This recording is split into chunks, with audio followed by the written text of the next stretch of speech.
जिस दिन से बसंत पंचमी होती है, उस दिन रंगों की शुरुआत हो जाती है। बिहारी जी हमारी पहली होली जब मनाते हैं वो बसंत पंचमी के दिन मनाते हैं, और धीरे धीरे करके महीना आगे बढ़ा, आज भी पंचमी ही है। तो आज के दिन आप बाबा श्याम की इस पावन कथा में प्रवेश करने जा रहे हैं।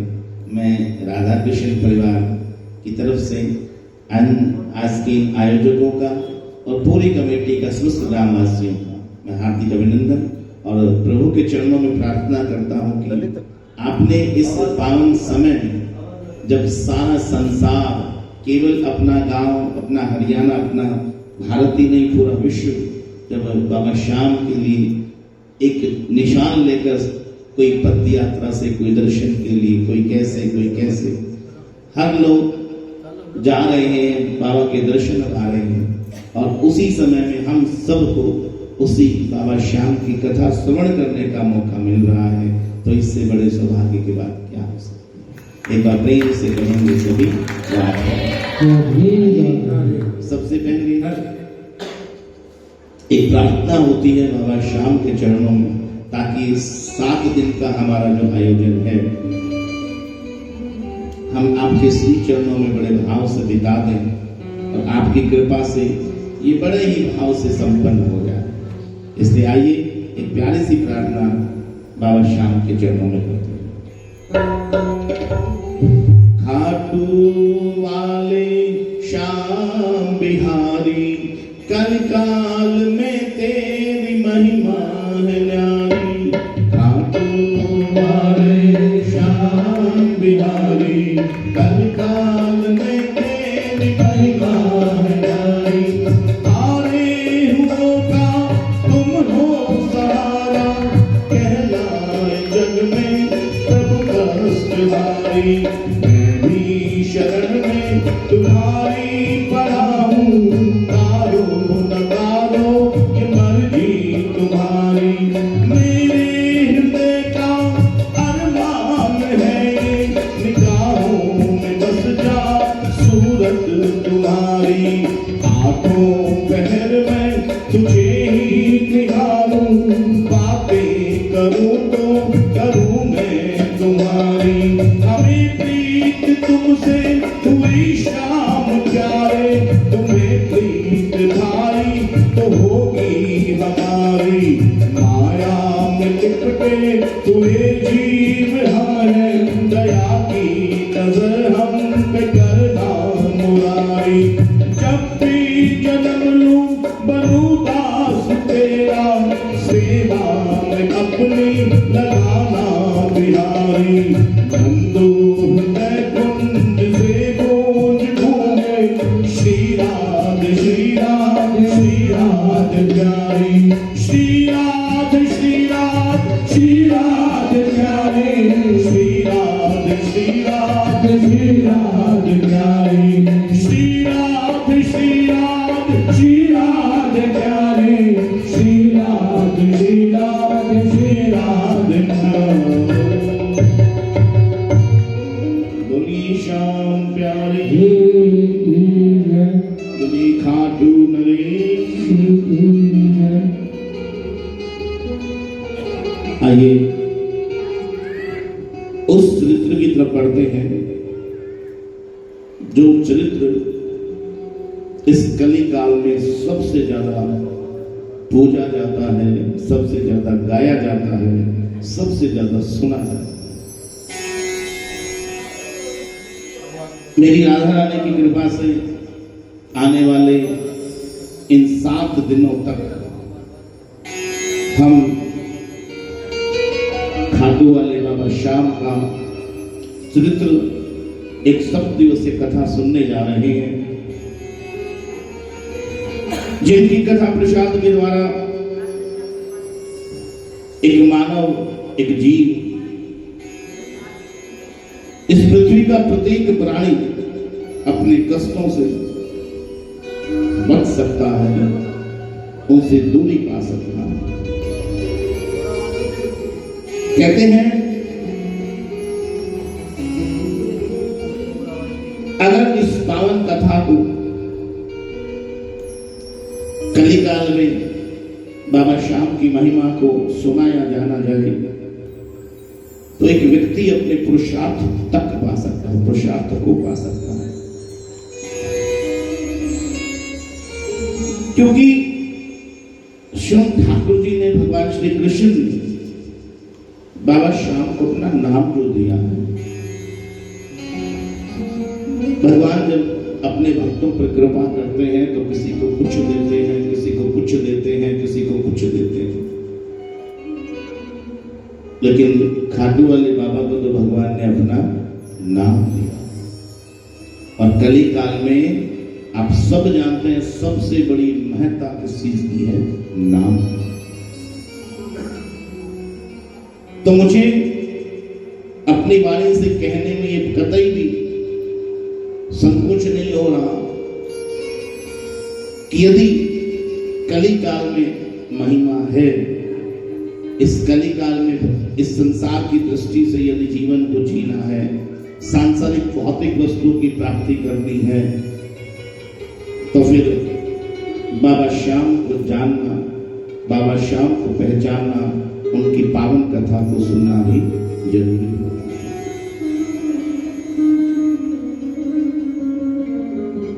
मैं तो धन्यवाद दूंगा ग्राम जहाजगढ़ की इस सरदारी को, इस कमेटी को, कि जिन्होंने पता नहीं प्रेरणा किस सदगुरु की है, प्रेरणा किस व्यक्ति विशेष की है कि हमें ऐसे ऐसे आयोजन करा के जैसे तैसे करके हम भक्तों को ऐसा मौका दे दिया जाता है इस कली काल में, ताकि हम तर सकें। देखो बंधुओं, जब हम समुद्र के किनारे खड़े होते हैं तो हमें एक किनारा नजर आता है, दूसरा किनारा नजर नहीं आता। बोलो सच्ची बात है। तो अथाह दूर तक केवल जल की राशि, बाकी दूसरा किनारा नजर नहीं आता। केवल एक किनारे पर हम खड़े रहते हैं, और यदि दूसरे किनारे तक पहुंचना है तो हमें किसी न किसी जहाज या नाव का सहारा लेना पड़ेगा।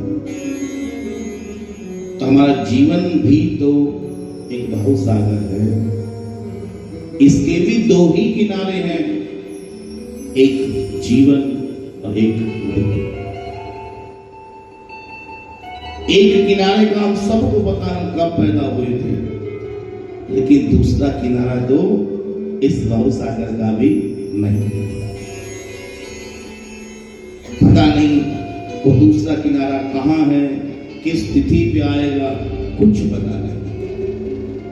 तो भगवान कहते हैं कि यहां पर भी जैसे संसार रूपी सागर में दूसरे किनारे तक जाने के लिए नौका की आवश्यकता होती है, इसी प्रकार इस भव सागर को पार करने के लिए भी नौका की आवश्यकता पड़ती है। और नौका कौन सी है? ये कथा प्रसंगों की नौका है, सत्संग की नौका है, भक्ति भाव की नौका है।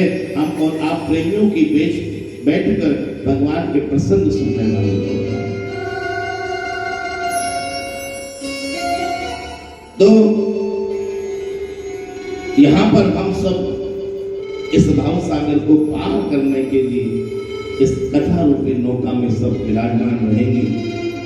7 दिनों की यात्रा रहेगी और बड़े भाव से बाबा के चित्र को, बाबा के महत्ता को, और इस कली काल में बाबा खाटू में क्यों विराजते हैं, शीश का दान बाबा ने क्यों दिया था, इतनी महिमा हर घर घर तक बाबा की क्यों पहुंच गई, क्या कारण है? कोई ना कोई बात तो है। इन सभी प्रश्नों के उत्तर इन 7 दिनों में सुनने को मिले। कहते हैं कलयुग में जीवों का पार करने के लिए, पाप और संताप हरने के लिए, उनके दुख, उनकी विपत्ति का नाश करने के लिए जो बाबा आज खाटू में विराज गए हैं ना, तो क्यों विराजे हैं? क्योंकि भगवान कई बार स्वयं नहीं आ पाते, लेकिन अपने कार्यों को करने के लिए अपने किसी न किसी को निमित्त बना देते हैं। कलिकाल में बाबा श्याम को भगवान ने निमित्त बना रखा।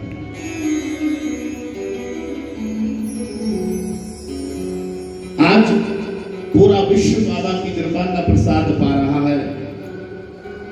श्याम नाम की महिमा हर जगह सुनी और गाई जा रही है। उसका एकमात्र कारण कौन है? मेरे कन्हैया। बाबा श्याम को इतना पूजा क्यों जा रहा है? इसका एकमात्र कारण कौन है? ठाकुर। जानते हो क्यों? क्योंकि उन्होंने ही तो बाबा को आशीर्वाद दिया था। क्या दिया था? इस कलयुग में तुम्हारी महिमा बढ़ेगी और जैसे जैसे कलयुग बढ़ता जाएगा आप हर घर में पूजे जाओगे, घर घर में आपकी जोत। अब भगवान ने जो बात कही है वो झूठे थोड़े हो सकते। बेशक वो भगवान की माया हो, लेकिन भगवान की बात झूठी नहीं हो सकती। भगवान ने कहा है कि तुम भक्तों के कष्टों को हरने के लिए, भक्तों के एक एक काम को बनाने के लिए तुम यहाँ पर विराजो। और जो भी भक्त तुम्हारे द्वार पर आए, जो भी आपके नाम का आश्रय ले, आप उन सबके पाप और संतापों को हर। और बाबा इसी भाव से विराजित होकर बैठे हैं कि जो भी मेरा प्रेमी, जो भी मेरा सेवक मेरे द्वार पर आएगा और अपनी हाजिरी लगाएगा, मैं उन सबके कष्टों को हरूंगा, सबके ताप और संताप को हरूंगा। हम सब पर बाबा की कृपा है। आइए एक प्यारा सा भाव गुनगुनाते हैं, क्योंकि जो कुछ मिला है बाबा की कृपा से मिला है।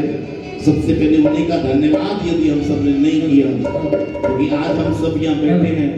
आपने जब इस कथा का प्रचार किया तो नीचे क्या लिखा गया है? कमेटी वालों ने लिखा क्या है?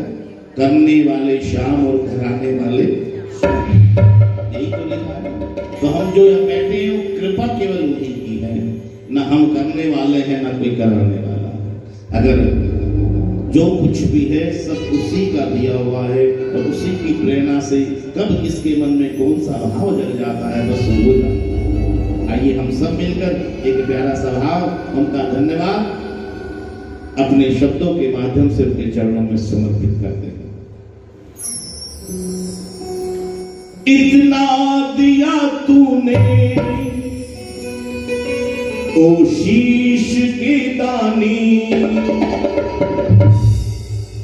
इतना दिया तूने ओ शीश के दानी। तेरा शुक्रिया है, तेरा शुक्रिया, तेरा शुक्रिया, तेरा शुक्रिया। इतना दिया तूने तो शीश के दानी, इतना दिया तूने तो शीश के दानी। तेरा शुक्रिया है, तेरा शुक्रिया, तेरा शुक्रिया है, तेरा शुक्रिया। पूरी शाम प्यारी की शुक्रिया।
जो भी तकदीर में मेरी लिखा न था, मैंने सपने में जो भी सोचा न था, इतनी दी मुझको खुशहाली, रोज मनाओ दिवाली, तेरा शुक्रिया, तेरा शुक्रिया। तेरा शुक्रिया बाबा, तेरा शुक्रिया। यही तो होता है भक्ति का रस। कितनी बार मौका मिला है समझने का, कितनी बार मौका मिला है कुछ सीखने का, इस भक्ति के मार्ग पर चलने का, लेकिन जो चला तो ताल ठोक के कह सकता है कि जो सपने में नहीं सोचा ना वो ये होती कृपा। अगर चाहते हो कि तुम वास्तव में कि हम पर भगवान की कृपा हो, हम भी अपने जीवन में रोज आनंद में रहें, रोज खुशियों में रहें, तो भैया एक मार्ग ये भी है। अनेकों मार्ग होंगे खुशियों के पाने के, लेकिन जो उत्तम मार्ग है, सर्वोत्तम मार्ग है, जहां केवल खुशियां नहीं आनंद मिलता है, वो यही जुड़ जाओ और बड़े भाव से इस मार्ग पर चलो। अगर चले, अगर तुम्हारा विश्वास अटल है, अगर तुम्हारा विश्वास अपने इष्ट पर पक्का है, तो फिर एक न एक दिन तुम भी अपने मुख से यही पंक्तियां दोहराओगे कि जो मेरी तकदीर में लिखा नहीं था ना, वो मुझे मेरे बाबा ने दिया। लेकिन एक विश्वास होना चाहिए। बाबा का जो चरित्र है बड़ा दिव्य है। अभी तक मैं भी बहुत कम जानता था, केवल गए कीर्तन में बाबा के 2 भजन गाए, यहां से उठा के वहां से उठा के और गा दिया और चले आए वापस। सिर्फ 4 पंक्तियां जानते थे बाबा के बारे में, 5वीं पंक्ति का नहीं पता हमको। चाहे कोई भी हो, बड़े से बड़ा कलाकार गाने के लिए यहाँ कीर्तनों में आते हैं, बस 4 पंक्तियों से ज्यादा बाबा के बारे में नहीं जानते। लेकिन जब यहां से आदेश हुआ, प्रभु की प्रेरणा हुई, तो मैंने स्कंद पुराण को उठाया और पढ़ा। तब पता चला कि बाबा का चरित्र, जो बाबा श्याम है ना, इसका बड़ा महिमा बड़ी दिव्य है। क्योंकि कहते हैं कि जब तक कोई जानेगा नहीं, तब तक मानेगा कैसे। सबसे पहले होता है जानना। अब आपके घर में कोई व्यक्ति आ जाए, आपको पता नहीं कि वो कौन है, आप शायद इतना ही कहोगे, भाई साहब बैठ जाओ, पानी जल पी लो। लेकिन पता चल जाए ये तो बुआ की लड़की का बटेऊ का जेठ है, लड़की का जेठ है, दूर की रिश्ता निकल गई। अब आपको पता चल गया, आप जान गए ये तो भैया कहां से है। झट आप फिर एकदम से आपका भाव बदल जाए। कहने का मतलब कि जब तक हम जानेंगे नहीं उसको, तब तक वो भाव भी नहीं बनेगा मानने का। तभी तो बार बार यहाँ इस मंदिर में कथाओं का आयोजन की कमेटी करवा रही है। क्यों करवा रही है?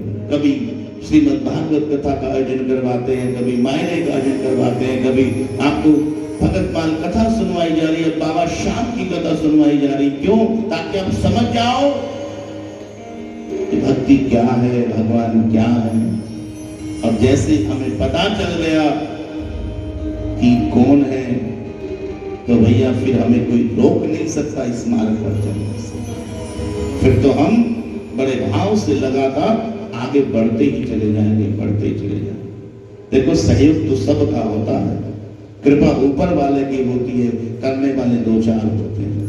एक बार जो करने वाले हैं ना, जिनके निमित्त बनाए हुए ठाकुर ने इस आयोजन के लिए, एक बार उन सब के लिए आप भाव से ताली बजा।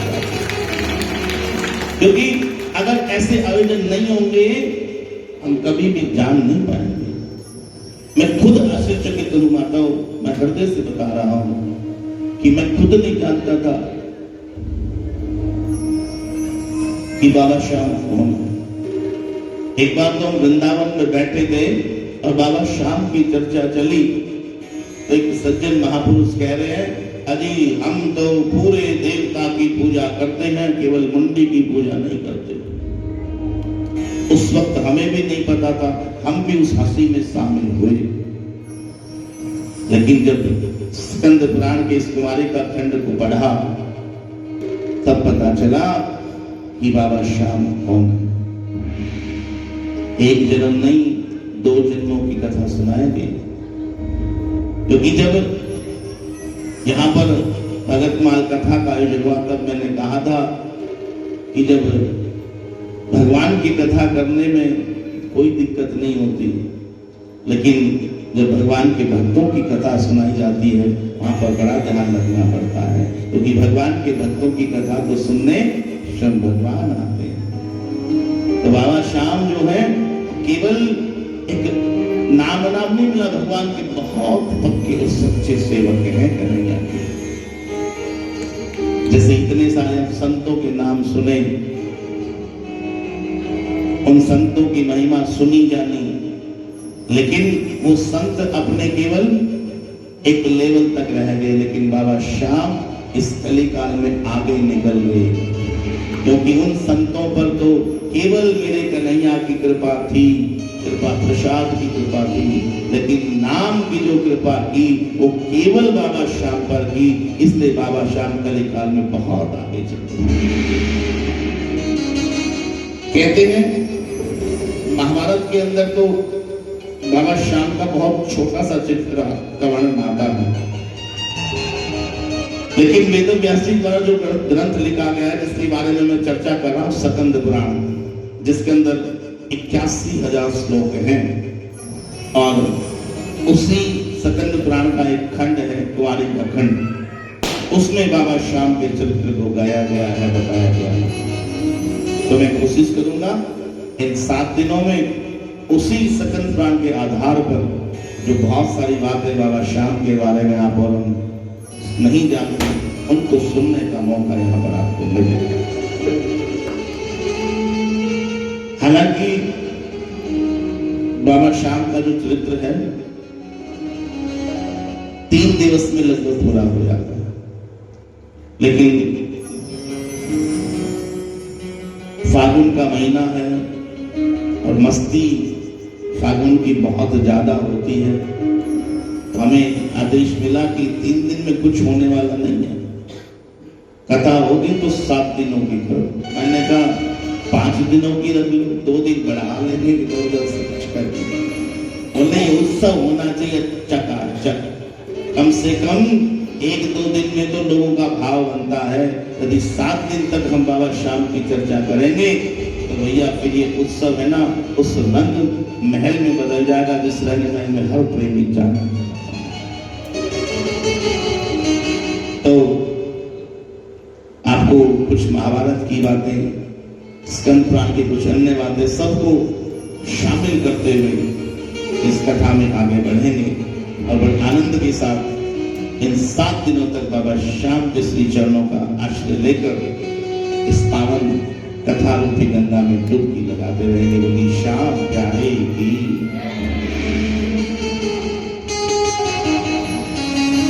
स्कंद पुराण में बहुत सारी महिमाएं गाई गई हैं। नर्मदा जी की महिमा गाई गई है, जहाँ पे जैसे 84 कोस की यहाँ चर्चा होती है, ऐसे वहां पर भी 84 कोस की परिक्रमा होती है। नर्मदा पुराण एक अलग से खंड उसका बना रखा है। एक खंड और है स्कंद पुराण के अंदर, रेवा खंड। अब मैं आज, क्योंकि कथा का समय इतना है नहीं, लगभग 4 बजने वाले हैं, तो आज आपको थोड़ा सा मैं रेवा खंड के अंदर जो वर्णित है भगवान सत्यनारायण, उनके बारे में कुछ यहाँ पर चर्चा करते हैं आज। बोली सत्यनारायण भगवान की।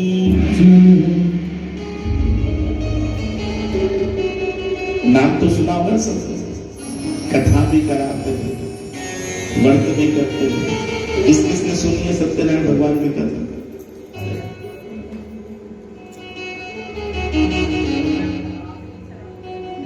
देखिए यहां पर सत्यनारायण का मतलब होता है, आपने कथा को एक कर्मकांड के रूप में सुना होगा, अब थोड़ा सा भाव के साथ सुना। अपने आप बड़ी बहुत अच्छी बात है।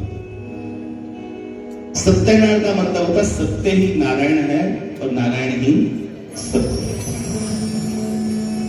अगर आपने सत्य आचरण किया, आचरण मीन्स आपने सच का सहारा लिया, तो आपको सत्यनारायण मिल जाए। यहां पर भाव ये नहीं है कि व्रत करो, कथा पढ़ो और सत्यनारायण की पूजा हो। अगर आप थोड़ा सा गहराई में कभी जाओ तो यहां पर व्रत का मतलब होता है संकल्प करना। क्या होता है? व्रत करे, मैं व्रत लेता हूं, संकल्प होता है। तो यहां पर हमें बहुत महिमा विप्रदेव सुनाते हैं कि भगवान सत्यनारायण का व्रत करो, उसका पूजन करो, घर में कोई क्लेश नहीं होगा, घर में सारे विघ्न मिट जाएंगे, घर में सारी सुख संपन्नता बढ़ जाएगी और आनंद के साथ आपका जीवन होगा। और पूर्णमासी के दिन हवन और सत्यनारायण की कथा करो। लेकिन वो कब होगा? उस व्रत का मतलब ये इतना नहीं है, केवल इतना नहीं है कि बस भूखे रहो। उस व्रत का मतलब ये है कि संकल्प भी लो, और संकल्प किसका? सत्य आचरण का। वो सत्य नारायण, वो भगवान नारायण, वो मेरे कन्हैया, मेरे ठाकुर तब मिलेंगे जब आप व्रत करोगे। कौन सा व्रत? सत्य आचरण का संकल्प लोगे, तब वो भगवान मिलेंगे। वो सुख, वो जिसकी आप के लिए उस कथा को करते हो, वो सारे के सारे जो क्लेश मिटाने वाली जो बात है, वो केवल तभी है जब हम ये संकल्प लें। तो इस पूरी कथा में आपने पढ़ा भी, आपने सुना भी होगा, दो ही चीजें हैं कि एक तो कोई संकल्प ले लिया जाए तो उसे तोड़ो, और दूसरा प्रसाद की महिमा। कि अगर आपने कहीं पर भी भगवान की कथा हो रही है, तो कहीं पर भी भगवान का सत्संग भजन हो रहा है और भगवान की प्रसादी वहां पर है, तो उसकी भी अवहेलना नहीं करनी चाहिए। दो ही मूल हैं इस कथा के। देखिए, पूजा की विधि और ये सारी चर्चाएं तो मैं यहां पर नहीं करूंगा, लेकिन मैं इतना अवश्य कहूंगा कि एक बार सारे ऋषिगण नैमिषारण्य के अंदर महर्षि सूत जी के आश्रम पर पहुंचे, सनकादि ऋषि। और सनकादि ऋषि सूत जी महाराज से पूछते हैं कि महाराज, इस लौकिक कष्ट की मुक्ति, सुनना, लौकिक कष्ट की मुक्ति मतलब ये संसार की दृष्टि से, और इस संसार की सुख समृद्धि और पारलौकिक लक्ष्य की प्राप्ति कैसे होगी? सब चीजें आ गई कि हम कष्टों से भी मुक्त हो जाएं और संसारिक सुख, जो संसारिक सुख है उनकी भी वृद्धि हो जाए, और जब हमारा मरण हो उसके बाद जो पारलौकिक जो बातें हैं, पारलौकिक सुख है, वो भी हमें मिल जाए। इसके लिए क्या हो सकता है? कोई ऐसा उपाय है?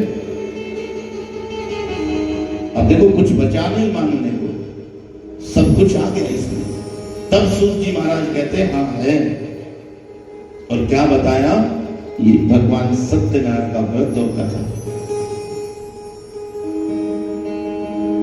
और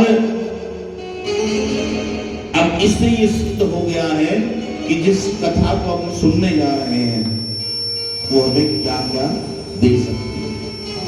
तीनों के तीन, वर्तमान में जितने कष्ट हैं वो कष्ट हट लिए जाए, और वर्तमान में जिन सुखों की हमें आवश्यकता है उन सुखों की वृद्धि हो जाए, और जब हमारा जीवन का अंत समय आए तो उस समय जो पारलौकिक सुख है, मोक्ष है, उसकी भी प्राप्ति हो जाए।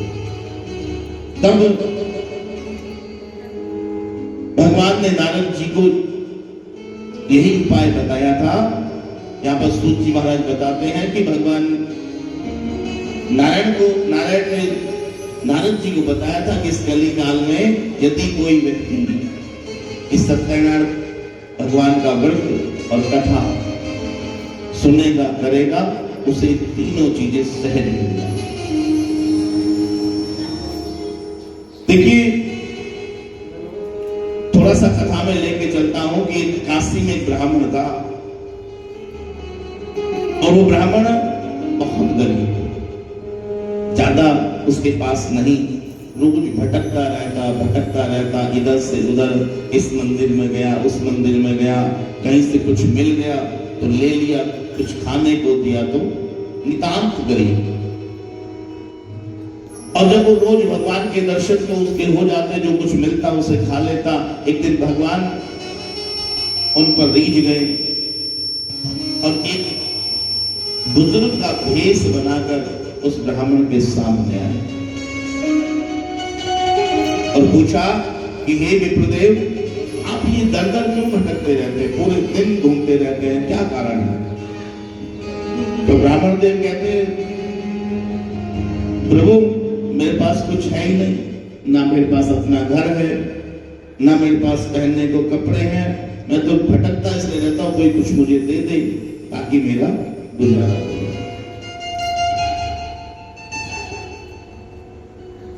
और आप मुझे सहज भद्र पुरुष लग रहे हो, अगर आपके पास कुछ हो तो आप ऐसा कुछ मुझे दे दो ताकि मैं भटकना छोड़ूं। तो यहाँ पर भगवान जो एक बुजुर्ग के भेष में थे, उन्होंने उस ब्राह्मण को कहा कि घर जाओ और इस सत्यनारायण भगवान का व्रत और कथा। अब देखिए,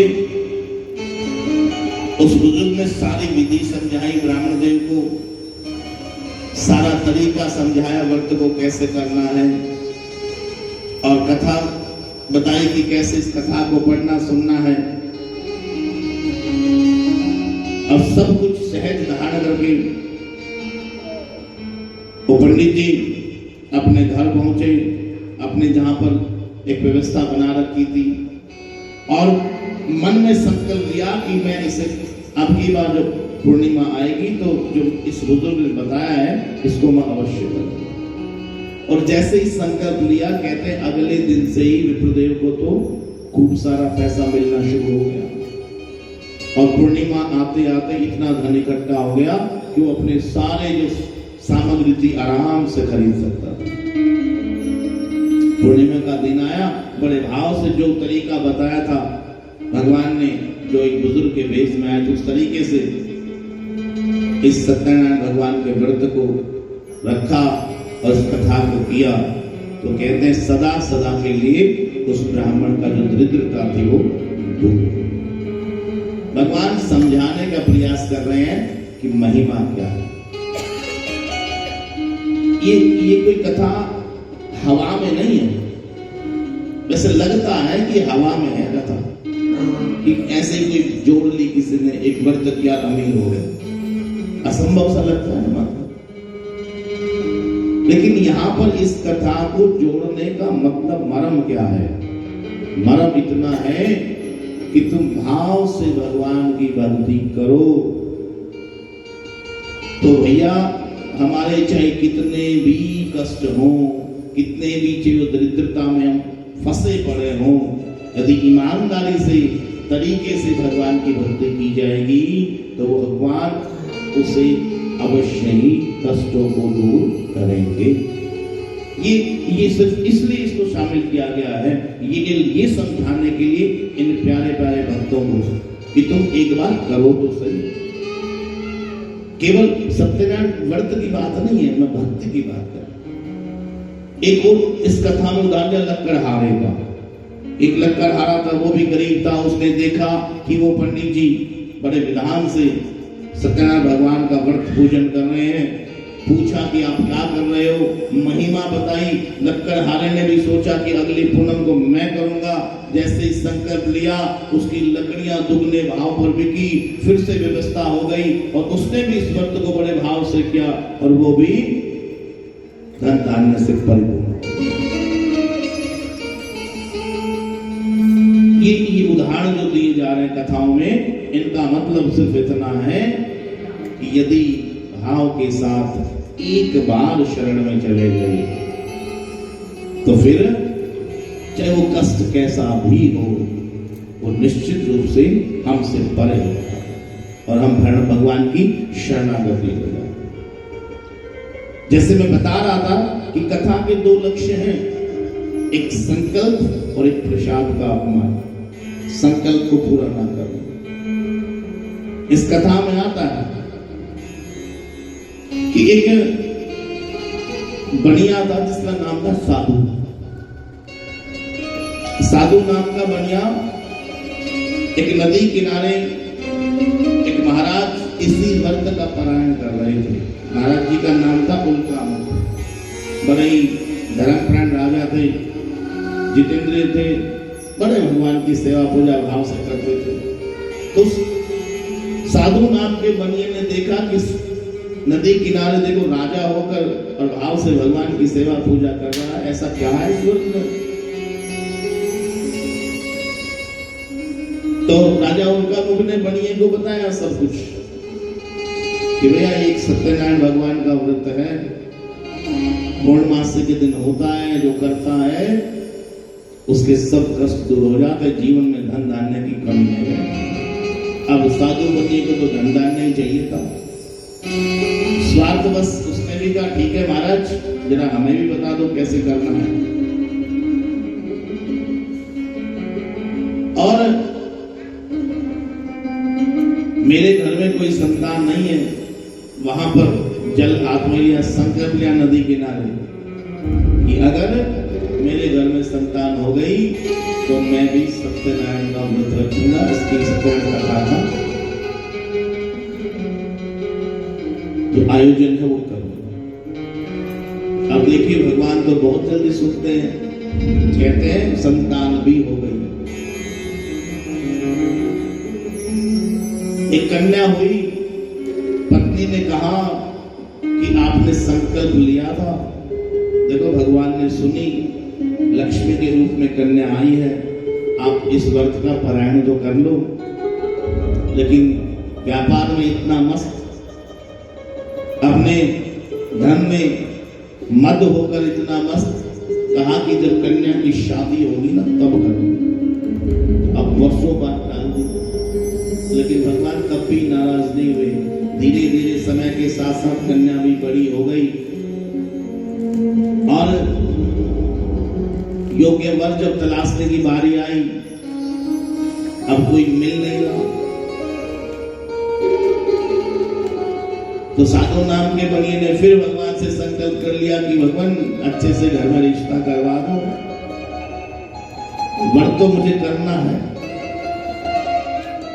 अब भगवान ने फिर सुनी और एक अच्छे बढ़िया व्यापारी के घर में लड़की का रिश्ता हुआ, शादी हुई। पर कहते हैं फिर भी उस साधु नाम के बनिए को कोई ध्यान नहीं आया, क्योंकि जो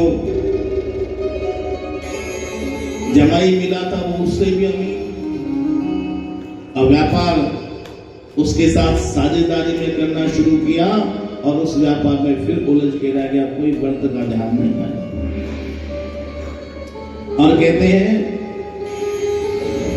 वो दोनों, वो साधु नाम का बनिया अपने जमाई को लेकर व्यापार करने के लिए दूर चला। बहुत अच्छा व्यापार चला, खूब धन कमाया, घर पे माँ और बेटी हैं, लेकिन वर्षों बीत गई, जो संकल्प लिया था ना अब तक पूरा नहीं। अब भगवान रुष्ट हो जाते। तो कथा यही तो सिखा रही है, दो ही बातें सीखनी है बस इससे, कि जो संकल्प लिया था अब तक पूरा नहीं किया तो भगवान रुष्ट हो गए। कहते जिस नगर में वो व्यापार कर रहे थे उस नगर के राजा के यहाँ पर चोरी हो गई, और चोरी हुई, वो चोर उस सारे माल को लेकर जहां दोनों व्यापारी बैठे विश्राम कर रहे थे, साधु बनिया उसका जमाई उनके पास रखकर भागे, पीछे पीछे सैनिक आ रहे थे। उन सैनिकों ने सोचा कि इन्होंने ही धन चुराया है, उन दोनों को पकड़ लिया, राजा के पास लेके गए। राजा का नाम था चंद्रकेतु। चंद्रकेतु राजा ने दोनों को जेल में बंद कर दिया, जितना धन उनके पास था सब धन छीन लिया। अब हो गए बंद, क्योंकि भगवान रुष्ट हो गए। जब बहुत दिनों तक पहुंचे नहीं तो उनकी बेटी, उनकी पत्नी वहां पर इंतजार कर रही है, क्यों नहीं आए, क्यों नहीं आए। तो एक दिन वो बेटी कहीं बाहर घूमने के लिए गई, भगवान ने उनका भी सब कुछ छीन लिया, उनके घर में भी चोरी हो गई। अब ना इधर घर में कुछ बचा और वो जेल में बंद हो गए, सब भगवान ने छीन लिया। तो बिटिया जब गई घूमने के लिए तो देखा कि वहां पर एक अनुष्ठान हो रहा है। पूछा कि क्या कर रहे हो, तो बताया, सारी बात समझाई कि भगवान सत्यनारायण का व्रत का पारायण कर रहे हैं। सारा विधान समझ के आई और घर पे आके माँ को बताया तो माँ को तुरंत बात याद आ गई कि तुम्हारे पिता ने संकल्प लिया था लेकिन आज तक पूरा नहीं किया है, चलो वो तो नहीं कर पाए, हम दोनों मिलकर करते हैं।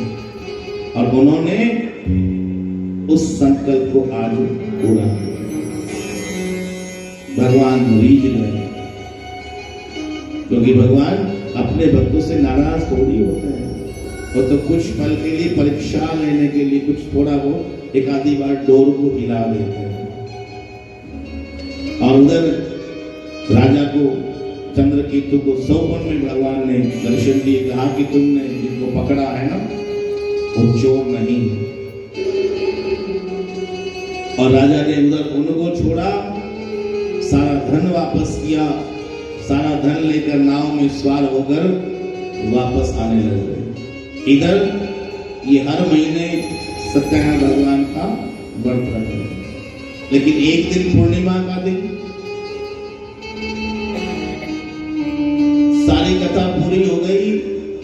इधर दोनों के दोनों बनिया उसका जमाई वापस आ गई, अपनी नाव को जो बिल्कुल धन से लदी हुई है किनारे पर खड़ा कर दिया और घर पे सूचना भेजी कि हम अपना व्यापार पूरा करके घर आ रहे हैं। जैसे ही पता चला, इधर माता प्रसाद देने को तैयार है, बेटी ने प्रसाद लिया नहीं, सूचना मिली ना कि पतिदेव आ गए हैं, वहीं छोड़ के भग चुकी, वहां पहुंची नहीं, प्रसाद का अपमान कर दिया। इससे पहले ही वो नाव भगवान ने लुप्त कर दी, डुबो, न पति है न नाव।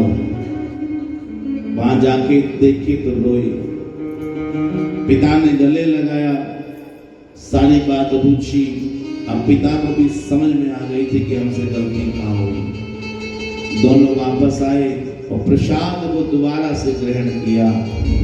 तब भगवान ने उसके पति और नाव को दोबारा से सौंप दिया।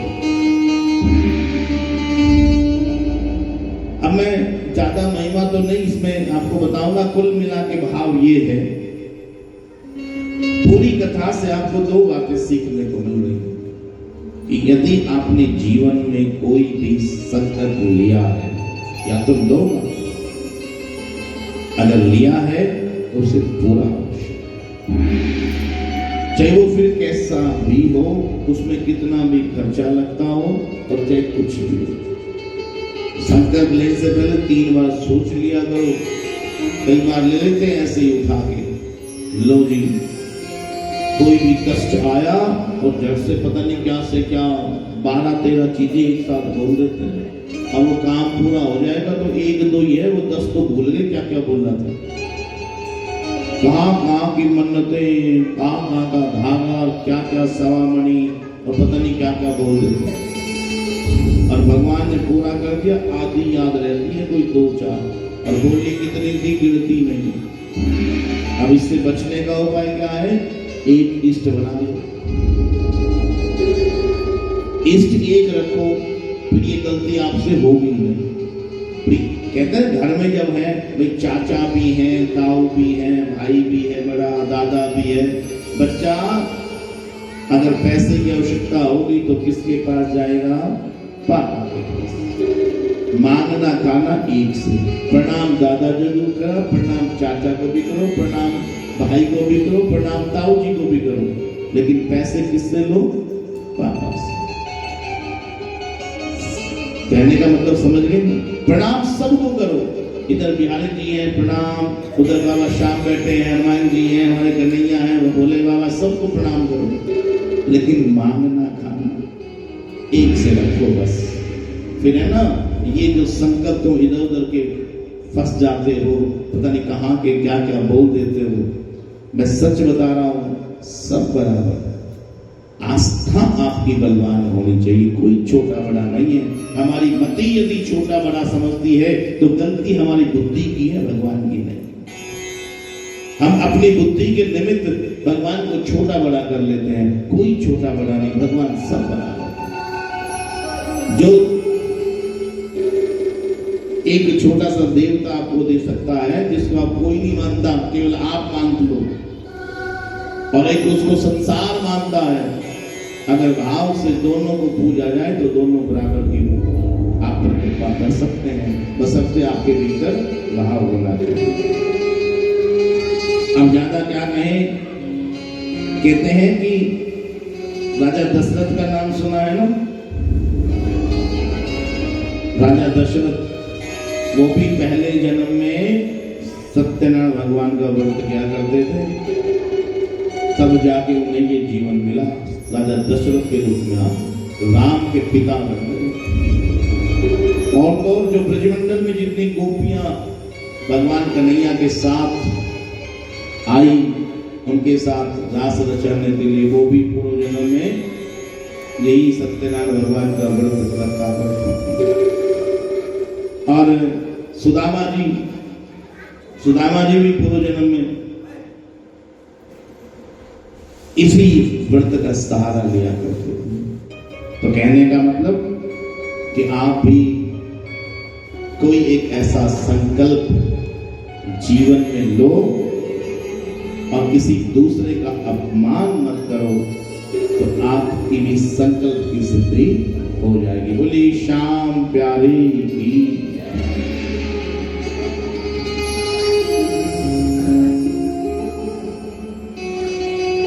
आइए भगवान से प्रार्थना करते हैं कि हमें भी ऐसा संकल्प मिल जाए ताकि हम भी अन्य जो भक्त हैं जो तर गए उनके तरफ हम भी तर जाए। सिया राम तुम्हारे चरणों में गर प्यार किसी का हो जाए, सिया राम तुम्हारे चरणों में गर प्यार किसी का हो जाए, सिया राम तुम्हारे चरणों में सिया राम तुम्हारे चरणों में गर प्यार किसी का हो जाए। सभी बोलो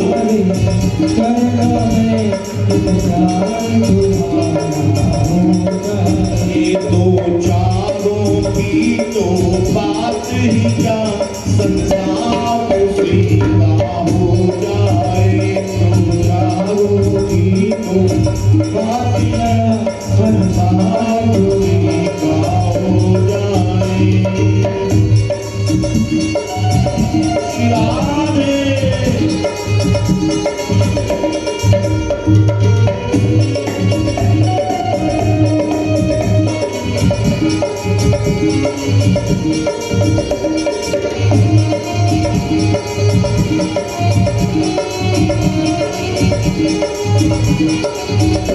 सबरी ने कहा पर वेद पढ़े, गणिका ने कहा पर तप किया, सबरी ने कहा पर वेद पढ़े, गणिका ने कहा पर यज्ञ किया, जिसमें छल द्वेष कलेश नहीं भगवान खुशी का हो जाए। सिया राम तुम्हारे चरणों में कर प्यार किसी का हो जाए। सिया राम तुम्हारे चरणों में कर प्यार किसी का हो जाए।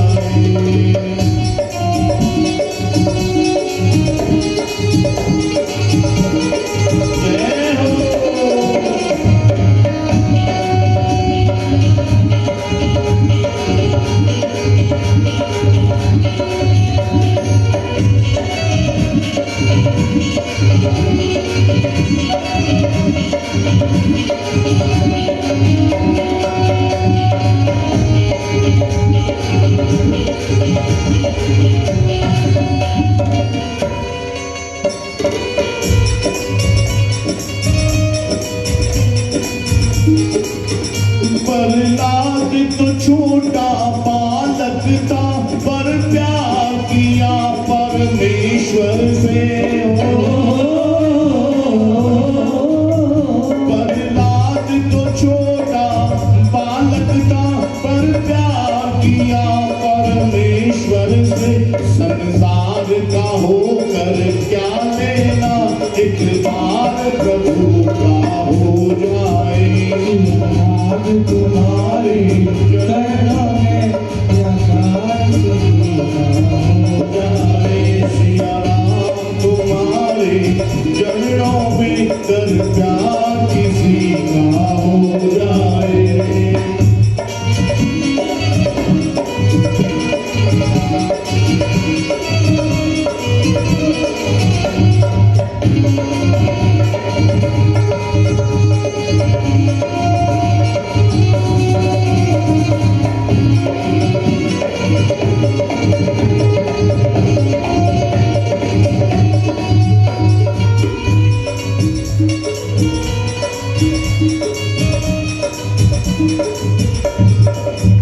रावण ने बैर किया प्रभु से वो अब तक जलाया जाता है। रावण ने बैर किया प्रभु से वो अब तक जलाया जाता है। भक्त विभीषण शरण पड़ा दरबार तुसी का हो जाए।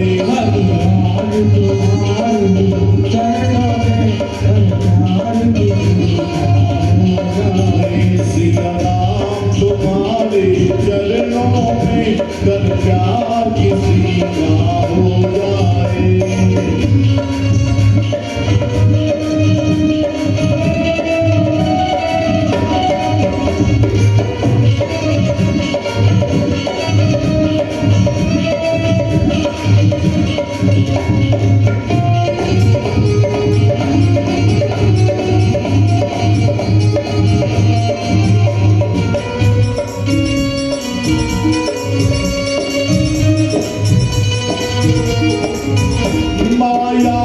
दीवानों दीक्षा लो उस प्रेम दीवानी मीरा से। माया के दीवानों दीक्षा लो उस प्रेम दीवानी मीरा से। जो प्यार करे मनमोहन से बेड़ा पाप सीधा हो जाए। सिया राम तुम्हारे चरणों में सिया राम तुम्हारे चरणों में कर प्यार किसी का हो जाए। दो चारों की तो बात ही क्या संसार उसी का हो जाए। सिया राम तुम्हारे चरणों में कर प्यार किसी का हो जाए। सिया राम तुम्हारे चरणों में कर प्यार किसी का हो जाए। सिया राम तुम्हारे चरणों में कर प्यार किसी का हो जाए।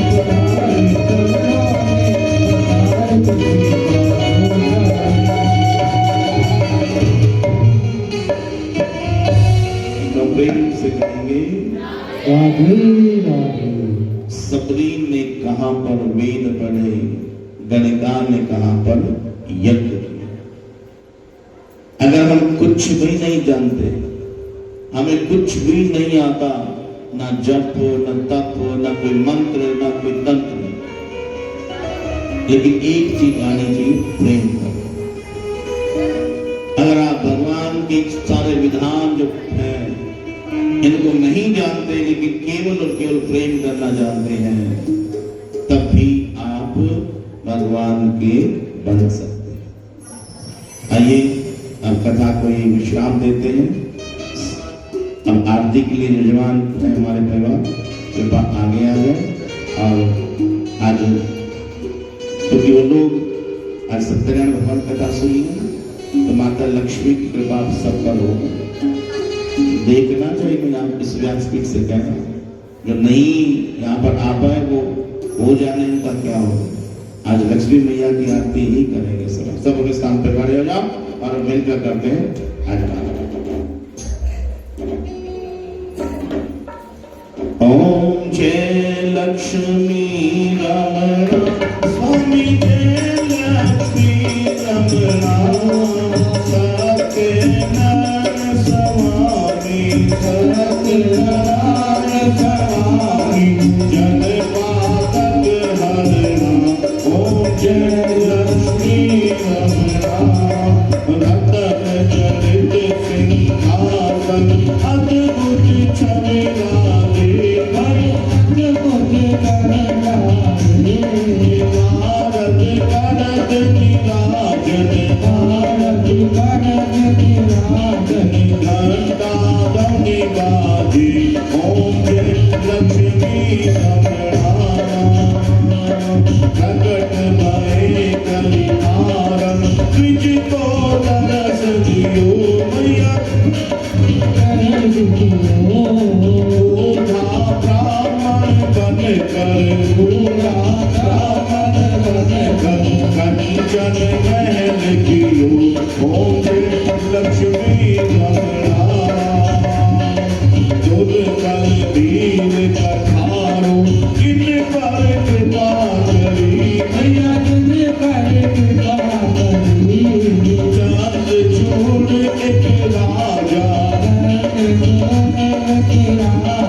तुलसी से